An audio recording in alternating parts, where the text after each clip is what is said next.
Derrière chaque marque, il y a une histoire. Mais Puma, c'est plus qu'une chaussure. C'est une saga familiale, une rivalité de sang qui a divisé une ville entière et qui a changé à jamais le monde du sport. Tout commence en 1924. Rudolf et Adolf Dassler ouvrent un petit atelier de chaussures. Ensemble, ils veulent chausser les plus grands.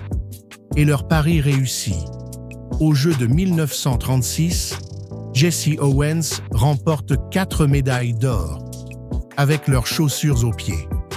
Le monde découvre les frères Dassler.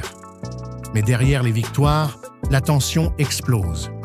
En 1948, les frères se séparent. Rudolf fonde Puma, Adolf crée Adidas. Dans la petite ville de Herzogenaurach, même les habitants doivent choisir leur camp. Les deux usines se font face. Et une guerre silencieuse débute. Rudolf frappe fort.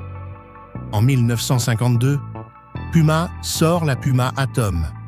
Première chaussure de foot avec crampons vissés. Une innovation qui change la façon de jouer.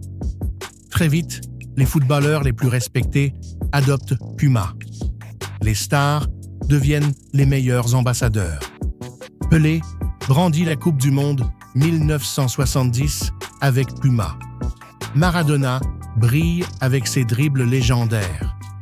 Des décennies plus tard, Usain Bolt pulvérise les records du 100 mètres. Tous ont écrit l'histoire avec Puma au pied. Mais Puma ne reste pas sur les terrains. Dans les années 2000, la marque s'invite dans la mode, la musique, la rue. Collaboration avec Alexander McQueen, Rihanna, Jay-Z. Puma devient un symbole de style autant que de performance. Aujourd'hui, Puma est un géant mondial.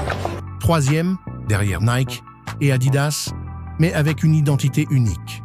La vitesse, l'audace et cette énergie née d'une rivalité familiale devenue légende. Puma, c'est l'histoire d'un frère, d'un combat et d'une marque devenue incontournable. Mais notre prochain voyage nous emmène loin du sport, vers un empire qui a changé notre façon de consommer, de rêver et même de passer nos soirées. Prochaine étape, Netflix.